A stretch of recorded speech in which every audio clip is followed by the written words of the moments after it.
My favorite thing about school growing up was leaving.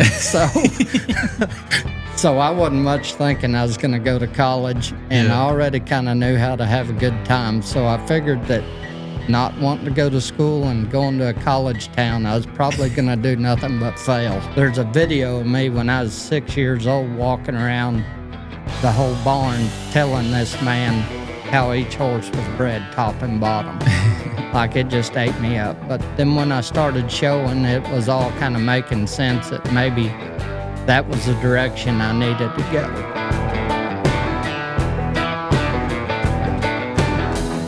Welcome back to the Wealthy Cowboy Show. Today we have Dillon Crumpler on, one of my buddies. He's got him and his family have a background in the cutting horse and the horse industry. He's got a cool ranching operation going on from yearlings to cows, and a cool horse operation, and he's developing his own. And you might have seen they sold a really high dollar one the other day at the futurity. So how's it going, Dillon? Good. How are you, Crockett? Good. Yeah, let's start with your background with your dad and your uncle. They got a pretty good background in the cutting horse deal. Kind of go back on your family history there, and then how you grew up in it. So I'm a third generation cutting horse family. My granddad went to college, came home, went to farming, got into the cutting horse deal through some buddies back in the 70s. His first cutting horse was a horse called Doc's Coyote, and he won the non-pro futurity on that horse in the late 70s maybe. And then he went on and syndicated that horse for a lot of money back in the day, built a cutting horse operation there on the ranch, along with the farming that he did daily. Mm-hmm. Before you got the money from that one horse, was it kind of just like a backyard hobby type deal, or was he pretty deep in it? It was just some friends of his that got him into it. I don't even know that he knew how to ride a horse at that point. He's never actually told me, but yeah, he had a group of friends that he hung out with, Dick Gaines, Lex Graham, bunch of them guys, and they got him in the cutting horse deal, just kind of like a golfer would get another buddy to go golf with them, and that's kind of how that started. Yeah, there's a bunch of people, too, that got their start that way. I can't remember. Somebody on here the other day kind of got started in, that way, just from the environment he was in. Those people were doing that. He went that direction. I remember Fred Whitfield on Clinton's podcast talking about that, and the reason he roped calves because his buddy that he hung out with roped calves. Yeah. So it's cool how the road can lead you different ways. Yes, sir. Where did it go from there once he got that horse syndicated and kind of built a program around it? Well, he syndicated the horse, and the first full crop by that stud, my granddad showed at the futurity and won the non-pro futurity again on the first full crop out of Doc's Coyote. Then he was raising a family as a young man at that time, too, him and my grandma, Barbara Crumpler, and they had 4 kids, my dad, my uncle, Don, my Uncle Brady, and my Aunt Paula. My Aunt Paula, she was a sports girl, so she really wasn't around the horse deal. Dad and them growing up, his 2 brothers, they rodeoed full-time, and then once they kind of slowed down right through college or right into college, they were having kids too. And so they all kind of come back home to help my granddad on the farm.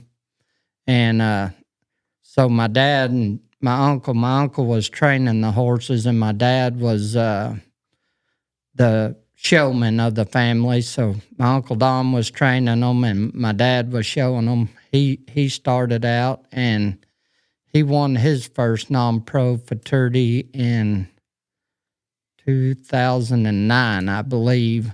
And then he won it again in 2013 on a mare that everybody knows, Junie Wood, which is a full sister to Woody B. Tough. And all those horses were raised right there on the ranch. They all go back to that Doc's Coyote foundation that my granddad started. That's cool. Yeah.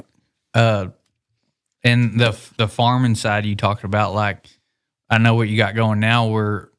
Was your family back then, were they farming to run yearlings on wheat, or were they farming just crops to raise, or what was that like? Well, I think they were farming just for a crop back then, and then as the cutting deal got larger there, as I was a young kid, I could remember them kind of running some cattle, on some years, and some years they wouldn't.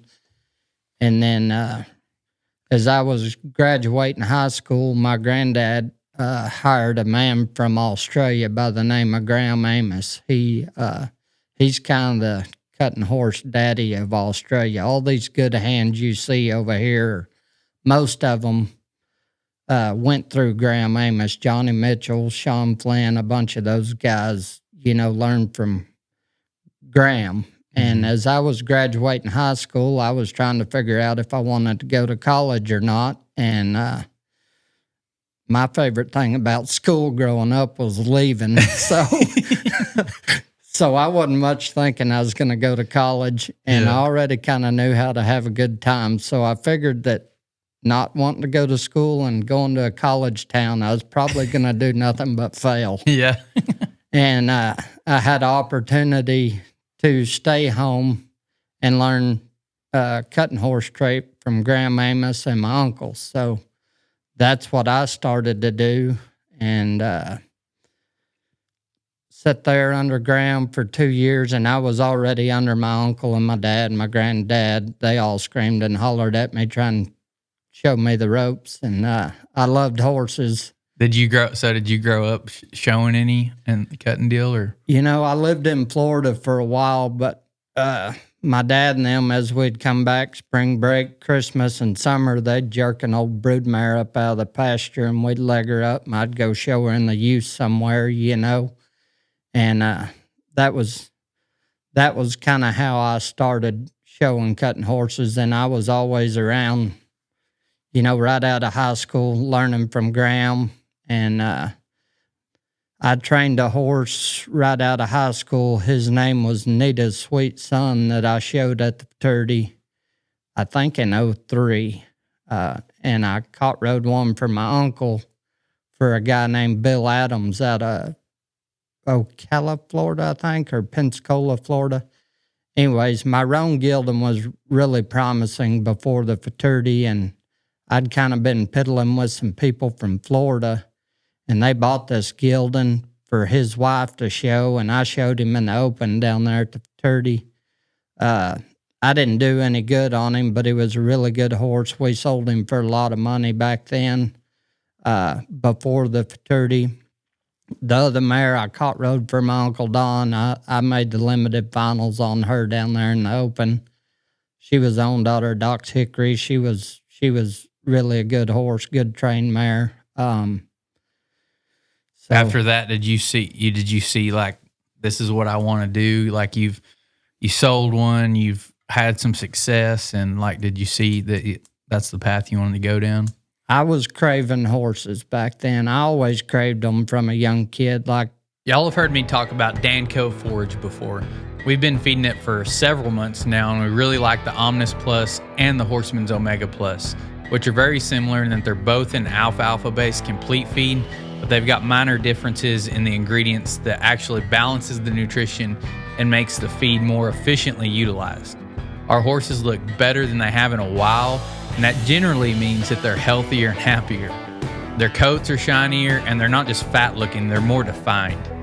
I'm definitely a believer in the product, and Dan is wanting to expand his operation, so if you're interested in becoming a dealer in your area, reach out to Danco Forage on Facebook. And now that they're accepting payments with us at Diversified Payments, even if you don't want to become a dealer, you can buy directly and get it delivered to you, so you can check out Danco Forage on Facebook and see what they can do for you. growing up, there's been clients all around the house there growing up. And I can remember one guy from Utah. He's a very good friend of mine. His name's Everett Goodwin. And he told me he's even got a video of it when I was like 5 or 6 years old. Pedigrees always drove my brains crazy. They still do today, but there's a video of me when I was 6 years old walking around the whole barn telling this man how each horse was bred top and bottom. Like, it just ate me up. But then when I started showing, it was all kind of making sense that maybe that was the direction I needed to go. Yeah. And then at what point did you go out on your own, or like how did that progress? Well, I stayed there with Don and Graham as long as I could to learn what I could, and then, like any young man gets to in his point of his career, he thought he needed to be doing more. So I searched out, and I went to work for a guy named John Burgess, and he was working for Steve Anderson at that time, which is very large in the cutting horse deal. I don't even remember when that was. But anyways, I worked there for a little while, so that was my first venture out away from home. And then as I got to showing and stuff for those people and kind of doing some good on the weekend deals, car dealer there in Decatur, Texas, James Wood, he hired me to come be his personal trainer. He was an older gentleman, and I went to work there, and a mutual friend of mine and James Woods was the finance manager at the car dealership, and he kind of got us hooked up. His name was Randy Bounds.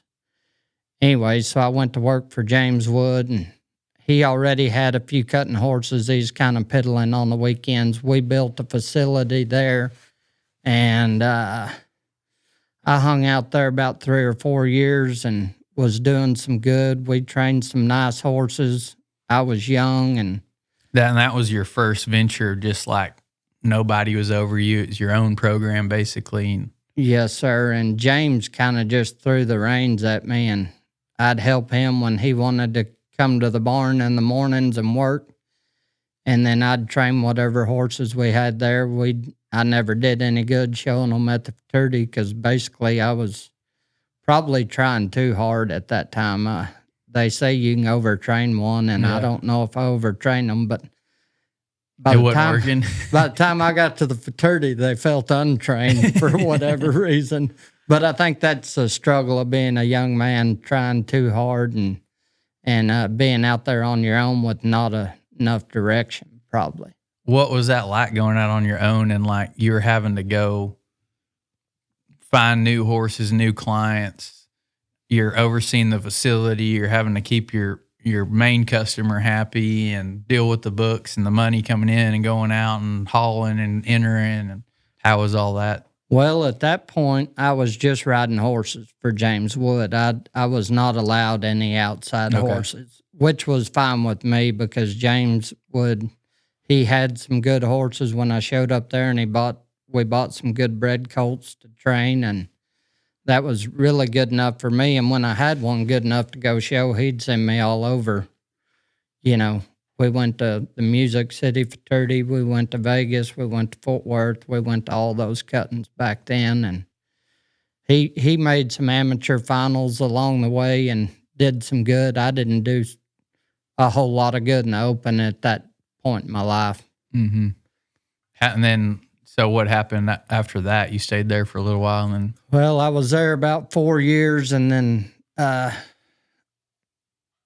after we kind of went through that process, and I was showing, and we were going to weekend cuttings around close here, people started wanting to send me horses, so then my brain started running again. Well, I was making a really good living with James, which I should still be there today. It was such a good living back then without all the stress of, paying bills and, all that. But so from there, I leased a place in Holiday, Texas from a guy named Jack Ayers. I left James's, and he sent horses with me. We left on good terms. He loved me, and until the day he died, he called me monthly, and I rode horses for him quite some time after, and then got to running my own business like you were talking about a minute ago, and man, that was stressful. I went out and leased a cutting horse ranch, basically, and I was having to pay for that monthly, plus water bills, electric bills. I mean, before you know it, you got to ride 15 head of horses just to keep the lights turned on and the bills paid, and you hadn't fed them yet. And you're a young man just stressed to death. But we had some good clients from Georgia, Florida, James Wood. There was a guy in Seymour that was a friend of mine. His name was Chris Lawrence. He's still around. He still cuts. Him and I partnered on some horses, did a lot of good together. Showed around, never made the fraternity finals again, still to this day. Well, I struggled with the training and keeping everybody happy the whole time, paying the bills, and finally I kind of got my belly full of it. And my granddad, he had a home place there that wasn't doing nothing. And he said, "Why don't you move your cutting horse operation over here?" This after 3 years of starving. Yeah. Yeah, it's pretty bad when you work your ass off and then you don't have anything to show for it after. Oh, man, tell me about it. So I finally, I was hard-headed and I didn't want to go back home, but my family is, they're something special. They'll take a kid off a dirt road in there and raise them, and much less when you're family, they're just begging you to come back. So I finally gave in and moved my operation back to the old place that hadn't been used in forever because they'd already built a new facility. It's actually the place my granddad started on way long time ago. It's where he raised my dad and all his siblings. And that we stayed there. I stayed there and run an operation out of there. I paid the bills, but they were kind enough to not charge me a dang thing to be there. Gave me a house to live in and a little indoor arena that had been kind of run down, and we had to clean it up and keep running our operation there. And we did some good. All those clients stayed with me over the years, and we did some good selling some horses, showing some horses. And then finally, I kind of got tired of the cutting horse deal after 6 or 7 years there. And I actually own that place now. I was fortunate enough to be able to buy it from my family after them. Where you live now? Yes, sir. Place you've been to several times. Mm-hmm.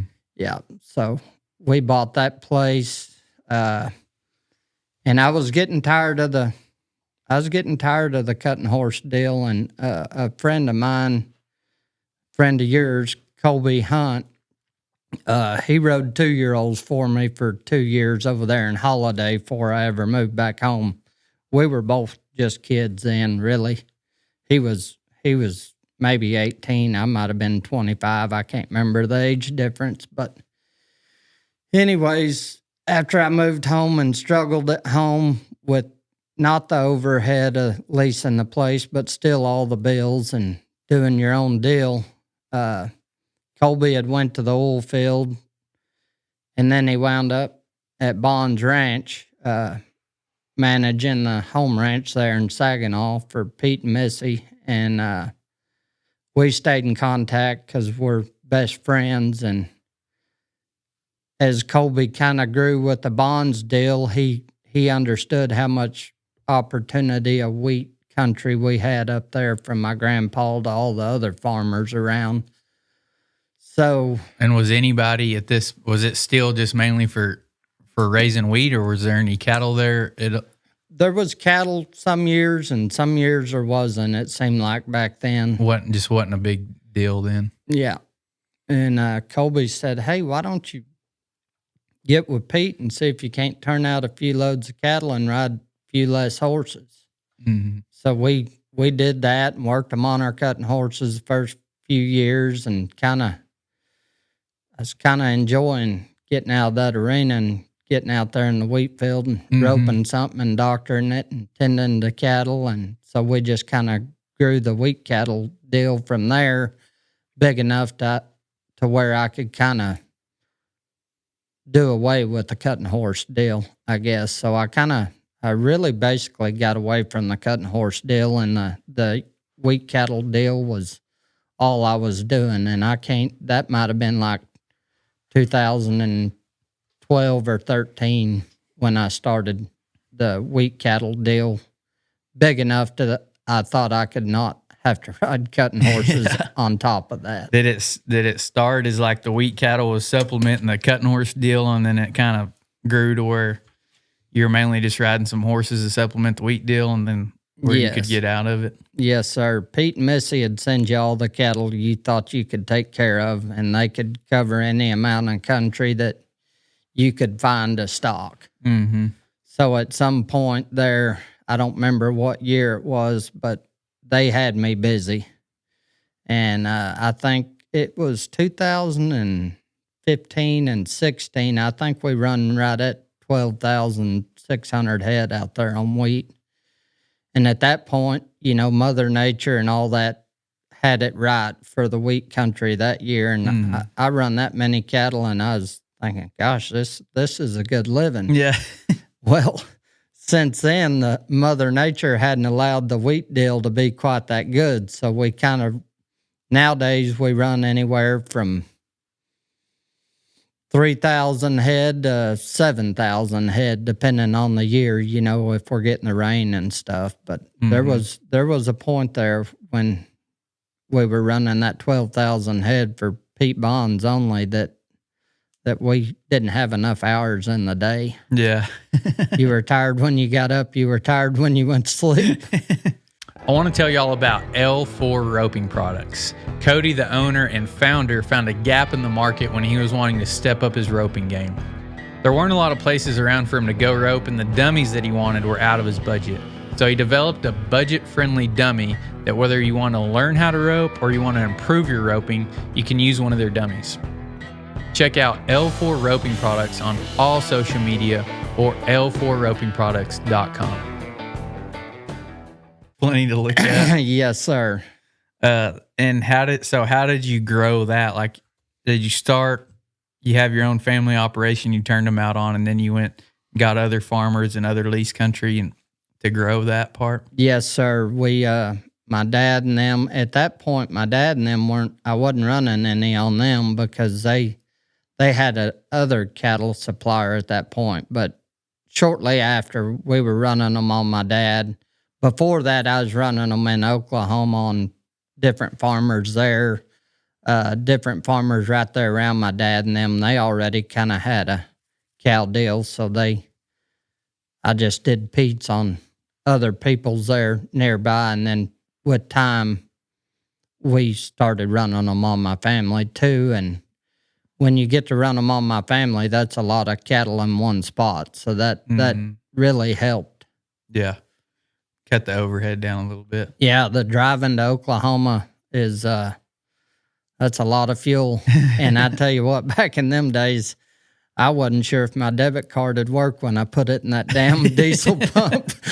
Yeah, I didn't know if I had enough money to get to the next spot or not. Yeah, try a few different cards. Well, I only had one. I didn't have no credit cards.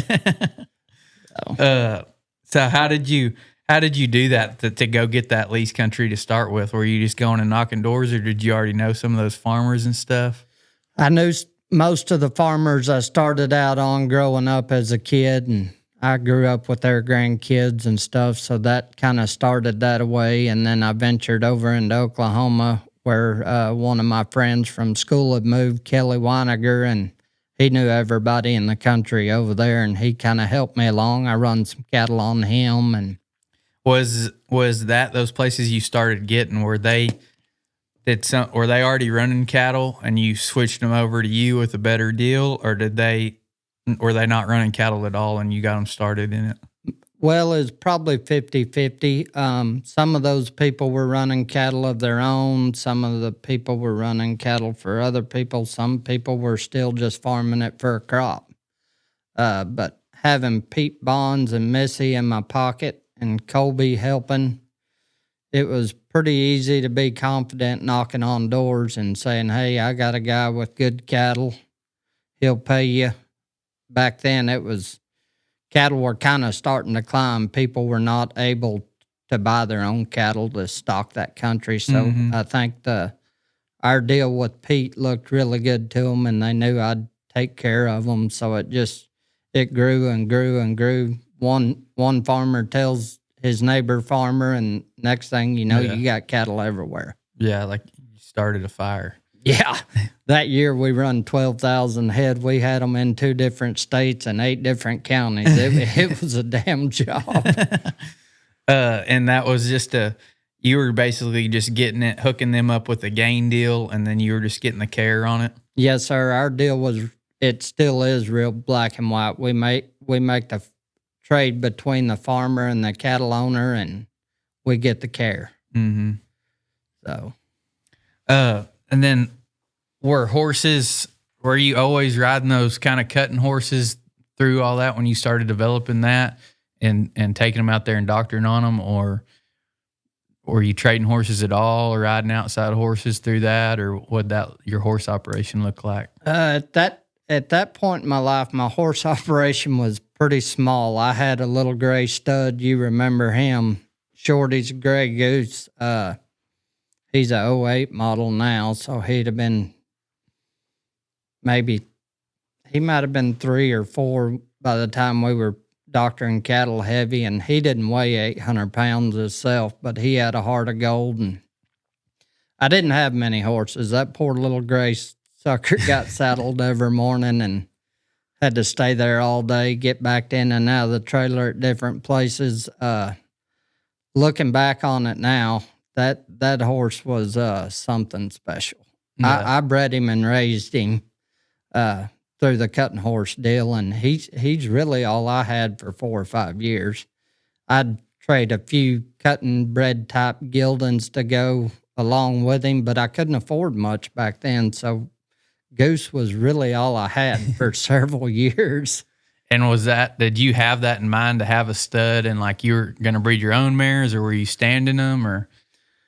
Well, Pete Bond seen that horse, and he liked him, and Colby liked him too, and Colby's picky.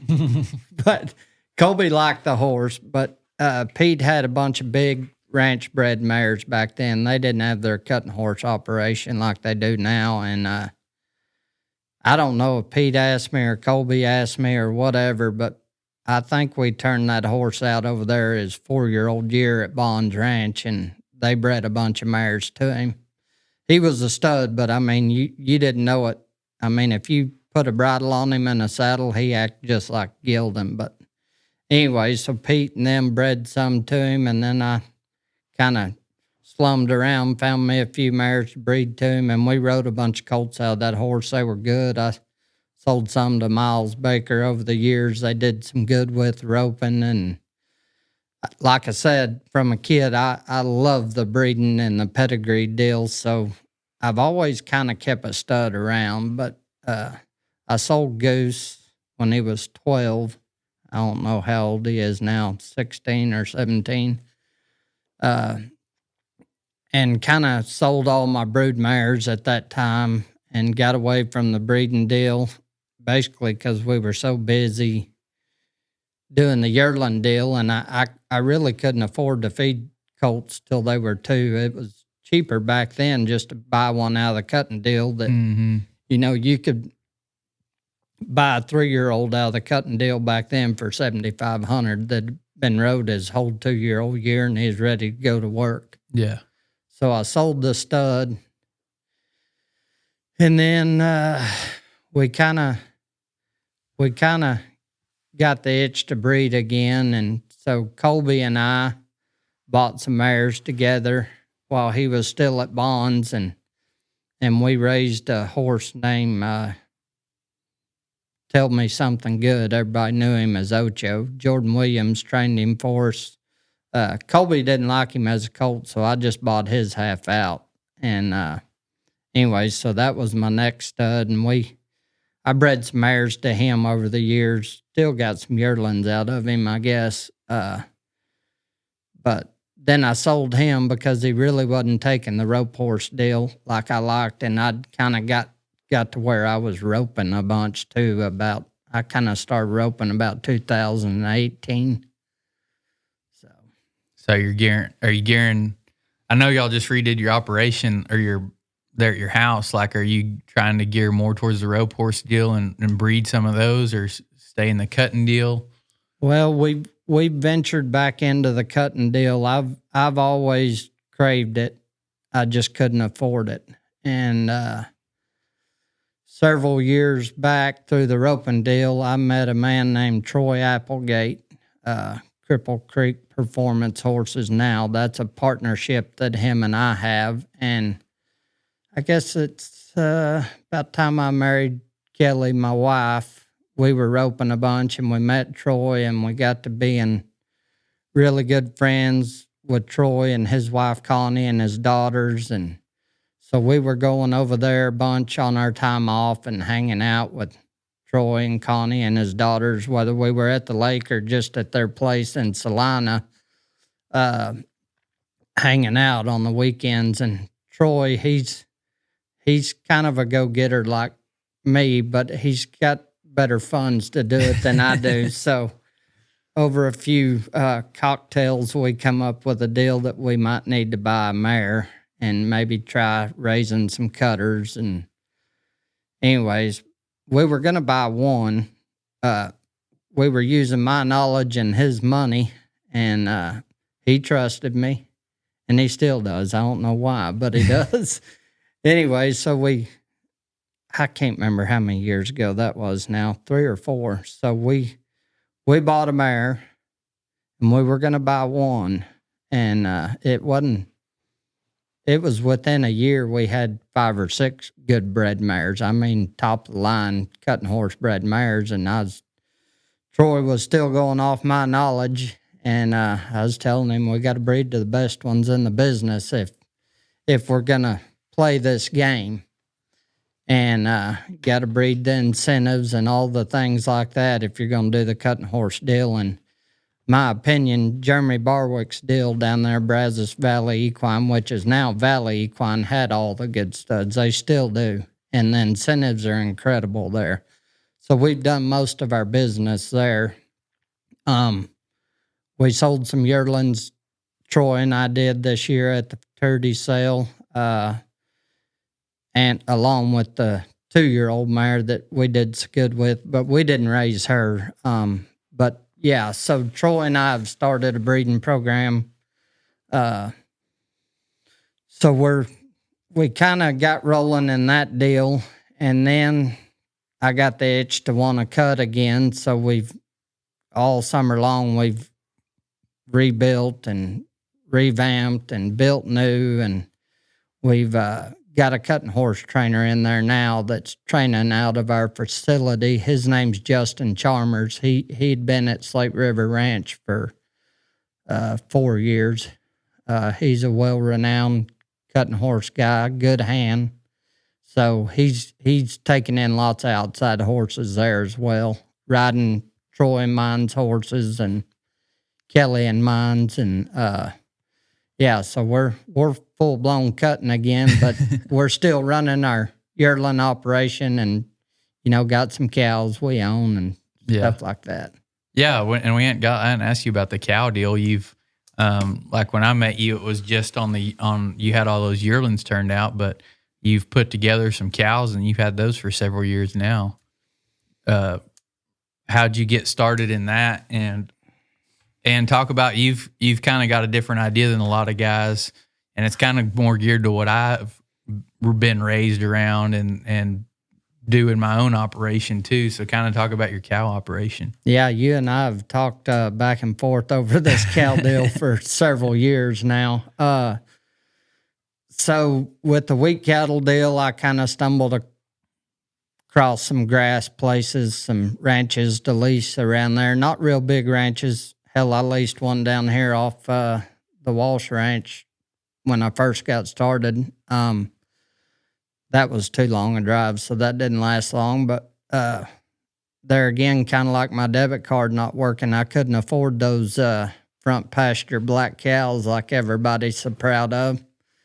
All my stuff's brushy, so I knew I could buy what I thought would work, and maybe nobody'd see them in there. Yeah. And I could just bring some calves to town and maybe make a living with them. Yeah. And that's worked really, really, really good. And as this cattle market has gotten higher, it makes even more sense. Those cows are now getting old, but we've raised some heifers out of them that'd be half bloods, and that deal's working really well too.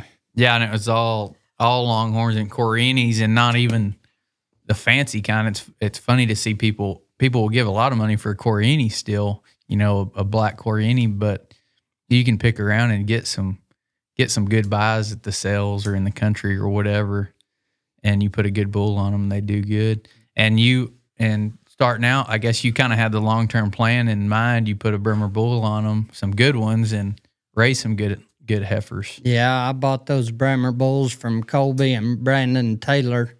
If your line of work involves horses and cattle, which I think most of y'all are involved with, you're going to need high-quality saddles and tack, because you don't want it breaking or a wreck happening because you have some crap tack. TWS Tack Shop probably has exactly what you want and need, from quality new and used saddles to reins, headstalls, pads, full bridles, halters, anything you could possibly need for your horse, whether you're ranching, roping, starting colts, or you just ride for fun. They're also your center for brand new Trent Ward saddles. You can check them out at TWS Tack Shop online at twstackshop.com, and of course go follow them on social media to keep up with the new inventory, specials, and to see where they're going to be set up next. Also, if you're in the area, you can stop by the shop in Wills Point, Texas. Go check them out at twstackshop.com for saddles, tack, and all things Western. VA Bremer bulls from South Texas somewhere. They were high dollar things, but we bred all our cows to them that one year and kept all our heifers. Them heifers are now laying down, having their third calf, and they're a little waspy to handle. But I tell you what, their calves sell good, and them mamas are low maintenance. They don't cost a whole lot to own. The highest dollar part of it is getting them gathered. Yeah. Well, you don't got to do that very often, I guess. No. Yeah, that's the cool thing. That's I haven't kept any heifers in my deal, but I think that would be a good cross. Lottie does have one. We bought a pair that when I was putting them together, it's a Bremer that's black and white speckled with, and she's grown some big old horns and got big ears, so she looks pretty cool. We're keeping her, but they're so low maintenance. I mean, I kind of treated them probably too good at first, and then I was like, well, I'm just going to try not ever looking at them. And I'll go every once in a while, I'll put out some hay or feed or something, and they stay good through drought. They're not having much water, being in brush. I mean, those Corrientes and Longhorns, and a Bremer's hardy too, so yep, I'd figure that'd be a good cross. It's been really good. Them Bremer Corriente Longhorn crosses, they eat about like a goat. They'll eat everything a black cow walks by and will starve to death. Yeah. So that works for me. Yeah. Economically. Yeah. So it's kind of all come together that now you're in the cows, you're turning out cattle. Do you do any of your own calves, or are you only customers? Only customers. Hell, I can't afford them. They're $1,600 a piece nowadays. I'm doing business with a guy out of Oklahoma, Steve Howard, with Howard Ranches, and we're turning out a lot of his cattle now, and basically just his now. He buys a lot of ranch calves out of New Mexico and, Arizona and stuff like that. Yeah, and I think that's a great way to like get started or even stay on that path, is like you don't have to. I think a lot of people get stuck if they want to start a business or start in the ranching deal or whatever. It's like, well, I don't have the money and I don't have this and that. Well, all you got to do is go find the land, the country, the grass, the wheat, whatever it is. That's the hard part. Yeah, that's the hardest part. So if you do that, you'll be able to find cattle to turn out, and you'll get to go be in charge, even though they may not be yours the first time or first few times or ever, if you don't want to go down that path. But that's a great way to start. I know, that's kind of how, Cash had his own deal, but he also, started with customer stuff and been able to develop that. So it's a good way to get some cash flow, and depending on the operation, you call it maybe mailbox money. I know when you're driving all day and night and working all day and night on those yearlings, looking at those, it's not mailbox money. Yeah. When I first met you and Cash and that whole bunch, we were all quite a bit younger, and we were getting together day working, just trying to make a little money each day. Yeah. So it's nice to kind of see all of us grow in our own deal. Cash, he's got a hell of an operation out there. You've got a good deal going. Colby and Brandon, Jeff Davis, all those guys. It's where we all started to where we're maybe getting to. We can kind of see a little light at the end of the tunnel, maybe. Yeah, it's funny that when I got out of college, which would have been like 10 years ago, the first deal I was helping Charlie on a wheat deal, $100 a day. And I was like, man, never another poor day. If I go make $500-600 a week, exactly. I'm doing it. Uh-huh. And then that turned into $150 a day. And I was like, once you got $150 a day, I was like, dang. And now it's $200 or $250 or $300, and it's like still not enough. Mm-hmm. The funny thing about those cows, like you and I like to ranch, everybody likes them Corriente cows over Longhorn. Well, I'm just opposite. I'll deal with a few spots to get a little bigger frame calf, a little better boned calf, and those calves grow a lot harder than them Corrientes do. Mm-hmm. And the funny thing is, as cheap as I got into them cows years ago, my wife's a photographer, and I think before the calf market got like it is now, I think she was making more money just taking pictures of them Longhorn cows out there. Yeah, and it's. I mean, I was the same way. I was lucky enough to get in whenever it was lower, and I put all mine together, for $400 or $500. And man, I was thinking back the other day. I never got in when it was real cheap, but I remember when I was going to the sales a lot that there'd be a couple guys at home wanting a handful of cows or something. This one fence builder, he'd always hit me up. He'd find some few acres for lease or whatever and get it, and want a handful of cheap cows. I could buy him some bred Longhorn cows for $150, $200. Mm-hmm. I'm like, holy crap. Yeah.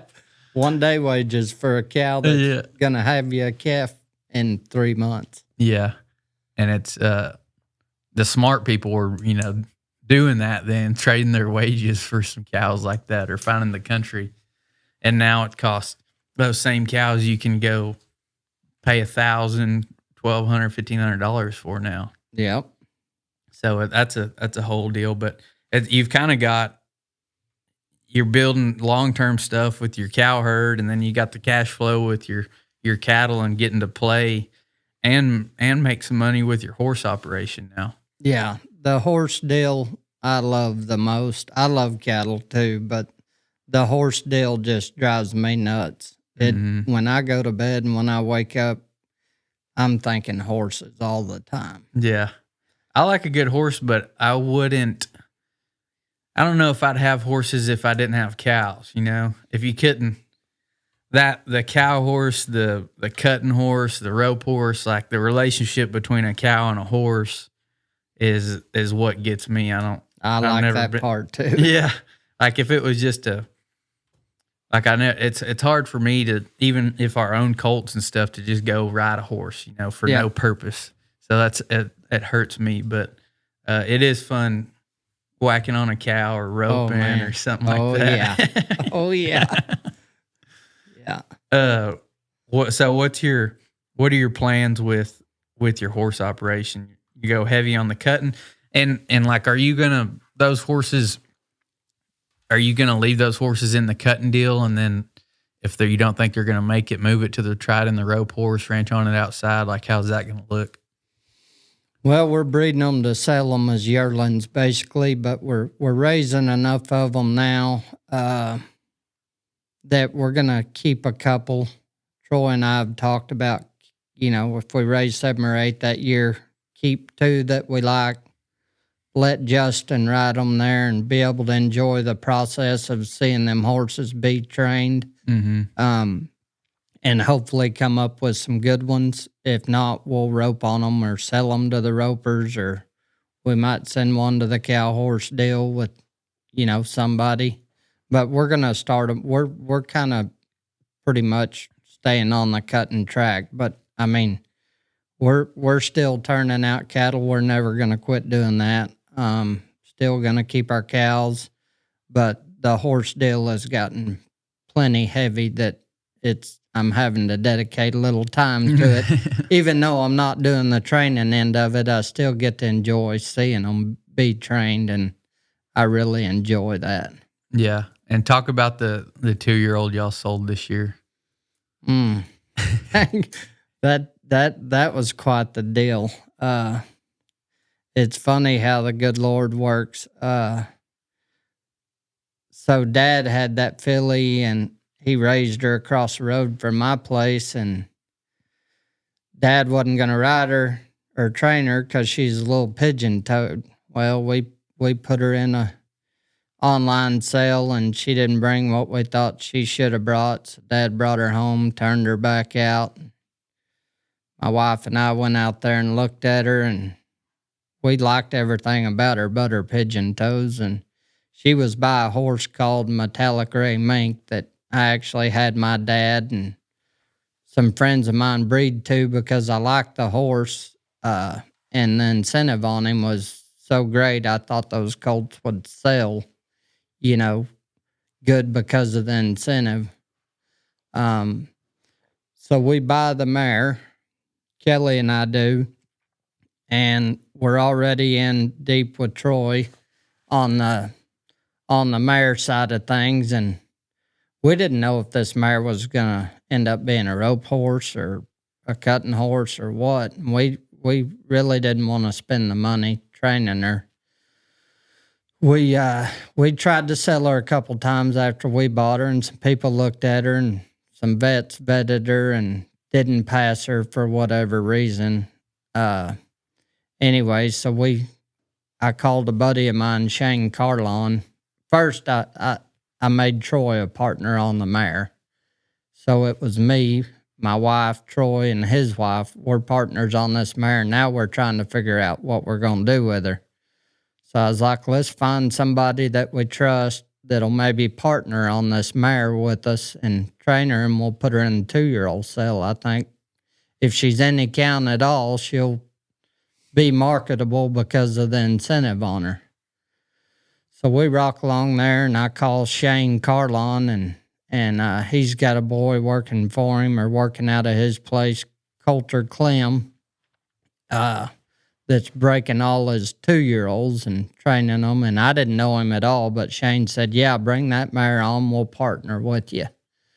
So I thought that was a really good deal, and it was. It's still a good deal. I'm not saying it's not, but so we put that mare in training down there, and Shane, he was gone showing all year. He made the open world finals down there, so he was gone a lot. So the first time I went down there, I didn't see Shane, and I met Coulter Clem, and he was riding this mare, and I thought, dang, this kid here is freaking handy, and this is a pretty special mare.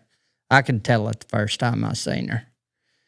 And he just barely working her on the flag at that point, but I could see something there that you don't see in all of them. I mean, the good horses I rode over the years told me they were good ones from the word go. Mm-hmm. I trained Woody be tough till August of his 3-year-old year, and the first saddling I put on him, I could tell he was a different creature. I've never rode this 2-year-old Jordy Minx mare that we had, but I could sit in that stand and I was like, man, we got something good here. Mm-hmm. So I go home and I tell my dad and my grandpa, I'm like, man, I think that old pigeon-toed mare's a pretty dang good horse. I said, that guy down there training her is doing a hell of a job too. Maybe y'all ought to go down there with me next time and look at her. And it's a couple months later, we go back down there, and Shane's on the road showing, and Coulter's still there pulling 2-year-olds around. And he's working her on a cow by this time. And, man, seeing her on a cow, I couldn't believe what I was seeing. My granddad and my dad, they were like, holy cow. So after I had their consent on my thoughts of what I thought was a good horse, I knew I had a good horse. And I was telling Troy about it. He's been in New York, doing what he does. And anyways, kind of getting late summer, and we're going back down here seeing this mare, and every time she's just wowing us. And so then Kelly goes down there and she videos her, and we put a few videos on Facebook of her, just trying to get some interest in her leading up to the futurity sale where we're going to try to sell her. And everybody's wearing us out the first video, like, how much do you want for her? Yada, yada, yada. And I'm having to call Shane, and I don't even know where he's at other than he's at a cutting somewhere. And I'm talking to Coulter, and he's telling us how good she is too. And we're all trying to get our head wrapped around what's going on with everybody calling us on this mare. And I was like, let's just take it easy. And we're all in this deal cheap. Let's just kind of ride it out and see what happens. We turned down some pretty nice offers pretty early into the deal. Like, it made a lot of sense to sell her. Mm-hmm. I mean, a lot of sense. And after the process goes on, and then it's October, and it's time to get the sale videos for Western Bloodstock. And so we go through that process. And of course, a mare, just every time you see her, you just can't believe what you're watching, how smart she is, how good she uses herself. Like, it's effortless for her. So those videos come out, and our phone starts ringing again, and I'm talking to Shane and Troy, and I'm like, we got to do this deal right, because we got something here. Everybody wants her. So the sale videos come out, and they keep calling us, and they're offering us just crazy amounts of money for her before the futurity sale even gets here. And I'm just like, I told Jeremy I was bringing her to the sale. I'm going to do what I say I'm going to do. So it was kind of a process from the time the video went out to actually getting to the sale. Like, I'm sure I wore Jeremy out, because I was like, hey, these people are going nuts. They're trying to get me to sell her, but I'm going to keep her there. You're going to do the right job with her, and we'll just bring her there and see what happened. And, man, I seen them horses sell before the first day. We were on the second day of the 2-year-old sale, and I couldn't believe what some of them horses were bringing. And I just kept thinking about what I'd turned down for this mare and what little she might bring in that sale versus what I think she ought to bring. And I tell you what, sitting there watching her sell that day, and that damn money board keep going up as they're bidding on this mare, we're all sitting there sweating bullets. And it was something. It was unbelievable, really. Like, I wished I could have kept her. I wished I could have rode her at least once and felt of her. But to see a horse bring $1 million and my name be tied to it, and my partner that I just started a business with was pretty damn... You have to tell him after that, like, hey, they're not all like this. Well, I told him leading up to it, I said, man, this is a problem we want to have, but this is a problem we're not going to have very often if we ever have it again. And he trusts me, so he's like, yeah, but he's kind of the business-minded money guy of our little operation we got going on. And we had some pretty intense conversations. And then we were having to have them with Shane, too, because Shane is half owners in this mare at this point, and Troy and I just own a quarter apiece. So there was a lot that went into it. I got some gray hair, but I'm pretty sure from October to December 8th, I got a lot more gray hair. So what did she end up bringing $1 million flat? She brought $1 million, yes, sir. Yep. We had turned down, our first offer was 100, which, I mean, that's plenty of money for one that we give 10,000 for the mare. So 100 was going to be a good profit, and then we turned down 300. And then a couple days before the sale, there was somebody offering us 700 for her, and I just couldn't keep my shit straight, to be honest with you. But I knew I'd told Jeremy, and Jeremy kept kind of pacifying me that everything would be okay. So it all worked out. Yeah, and I tell you, the amount of people that called wanting to ride that mare and trying to decide who could ride that mare, like before the sale, like there's no goobers in the cutting horse deal, but like you want to be picky, like this mare's worth a lot of money. You got to be sure it's somebody that's got the money behind them. You got to be sure it's some of them top trainers. We let a Don Benuelos rider, we let Austin Shepherd rider, and Bo Gallion. That's only 3. And so where did that mare end up? Who's training her now? That's a funny thing. And Don, he said she is going home with me after he rode her.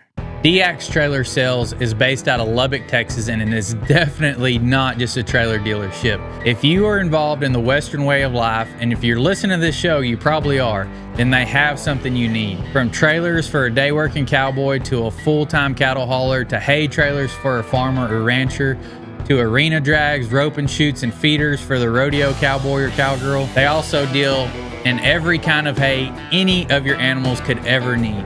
Literally anything you need, farming, ranching, or rodeoing, they're going to have something for you, and it's going to be at a super affordable price. Besides all that, everyone you deal with there is super friendly and very helpful. So check out DX Trailer Sales on Facebook or dxtrailers.com and tell them you came from the Wealthy Cowboy Show. And before the sale, he's like, "Hey, buddy, she is going to my barn." I was like, "That's perfect. That's perfect. Any of you 3 guys get her, I know it's going to be good." So we were sitting in the stands watching her sale, and I didn't know who was bidding on her. I couldn't keep my shit together to save my life at that point. I was just sitting there watching Jeremy, which was straight across from me in the auction block, and they kept pointing right behind me. I thought, man, they're using me or something. Runner up. Yeah, I couldn't figure out what was going on, and I've been around a lot of horse sales. I got a little knowledge there, but I still couldn't figure it out. But there was a guy behind us by the time the hammer dropped in a blue shirt, and I didn't know him, but my dad did. It's Missy Jean Etheridge's husband, and I can't recall his name at the time, but he was sitting back there with a couple guys, and she wasn't even around, but that's who they brought the ticket to. And he was 1 row behind me, so after he got through signing the ticket, I just stood up and introduced myself to him and told him thank you. But it wasn't a Don, it wasn't Austin, it wasn't Bo, and at that time, I didn't know who the guy was, but it wasn't long after I seen Missy over there going crazy. She was a few rows over and maybe up behind him, and I knew what had happened at that point. And I was very happy that she got her. That lady does a phenomenal job. I don't know if a horse trainer is going to get her or not. That lady can train her own. She can show her own. So if that mare stays right there, I'm happy too. Mm-hmm. No, that's pretty cool. Yeah. I still can't get over it. And y'all, are you kind of just putting that money back into y'all's horse operation? Yes, sir. We used some of it to help pay for some of the stuff we did to build the horse training deal. We sat there and bought some yearling colts to put in the 2-year-old sale next year that Justin's riding for us. We tried to reinvest some of that money into the horse deal. Maybe, we'll probably never do that again, but they sell a lot of them for $100 plus down there. Profitable. Yeah, so we sat through 8 days of that sale down there, And it's crazy when you sit there with plenty of money to buy whatever you want, it's still hard to buy the right colt. And I don't know if we have yet or not, but we bought some really good bred colts down there that we're going to hopefully get to put back in Germany's sale this year. You kind of mentioned earlier our friend group and how everybody's, gone from a day working cowboy broke and trying to figure out how to make it to building something. What advice would you give to somebody that's wanting to progress? That doesn't know if their debit card's going to work when they go buy fuel or go buy groceries. Work hard and be honest. Honesty goes way further than the work hard deal, and just treat everybody the way you want to be treated. But work hard.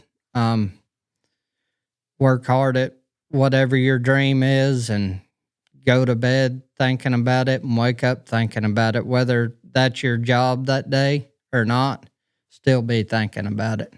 I think you take that advice and opportunity will come find you if you do those things. Yeah.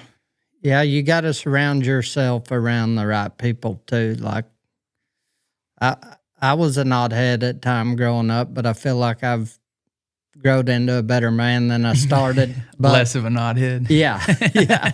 But I surround myself with, like, I'm a cowboy and a cowman and horse guy and all that, but I surround myself with people like Troy. I've got friends that I go have a drink with in the afternoons, that are oil man, car dealers, just business people in general. Business people, like, not cowboys. Like, unless you and I are Cash or Colby and all of us are Brandon Kev somewhere, I don't hang out with cowboy people. I mean, I can learn more cowboy stuff, but I'm trying to better myself in the business aspect of things. Mm-hmm. Like, hanging around Troy has really helped me a lot. Just, I think about things different.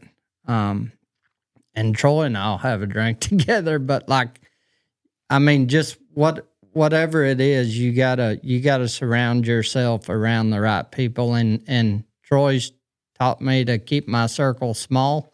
I'm not really good at that because I like everybody. I mean, I'll hang out with White Dog to whoever, Everybody knows who White Dog is, and they probably wondering why I hang out with him, but I just like good people. Yeah. Yeah.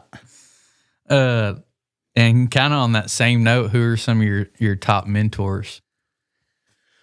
My family. Family is, their country is hell just like me, but they have been some of my biggest supporters, mentors. There was a man I worked for in Florida that just passed away that was a cutting horse guy, a cow man. He taught me a lot.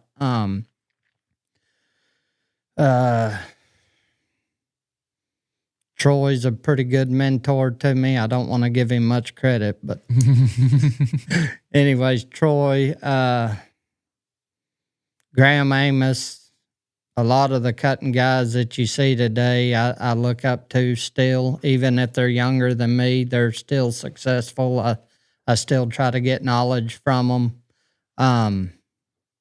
Yeah, I can't name them all. Yeah. It's super important just to have, if you can find one good mentor, they can change your life. But, a lot of guys, have a bunch. That's why I don't want to narrow it down to one, because so many, especially, when you get our age, there's been a bunch of people. Yep. And then we always end on a lighter note. What's your favorite restaurant?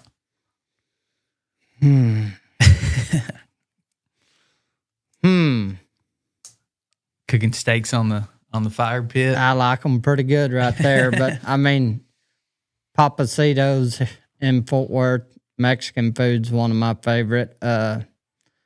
Troy took us to a restaurant down by Eddie V's. Don Portillo's or something. I don't know. It was a Mexican food place, but they cooked a steak in there that was unbelievable. I think RB told me about that right there around West 7th somewhere.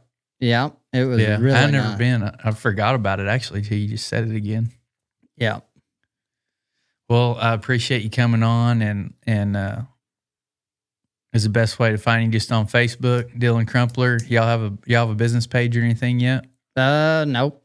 Just, I think my phone number's on Facebook. I don't know. The best way to call me is, to get me is call me. I think one thing to being a successful businessman is answering that phone. Mm-hmm. No matter if you know who's calling you or not, whether it's text message or phone call or whatever. Yeah, and I'm sure you're like a lot of people. Like me and Buster talked about this. Like it's cool to see people reach out for help, and a lot of people are scared. But I mean, I got over it. Like, hey, that person has knowledge I need to know. If they will give it to me, whether I got to pay them or what I got to do, I need to go get it, and it's gonna benefit me and my family, and then I can pass that knowledge on too down the road. So yeah, you can never get enough knowledge. Mm-hmm.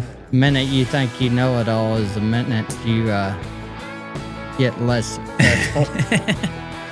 Well, y'all go check out Dillon Crumpler on Facebook. Keep up with what they're doing with their horse operation. I'm sure at the sales you'll see more horses to come, and we'll see y'all next time. Thank you.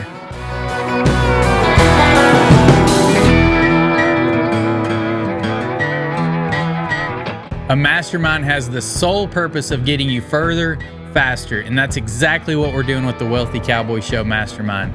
It is for the person that's ready to start out building their business, or someone just looking to get their business to the next level. We will have live Q&A calls that you can ask past and future guests questions that relate specifically to you. You'll also hear ideas and be able to network with people that could open you up to a completely different way of thinking that could change your life. Click the link below if you're looking to go to the next level in business and in life.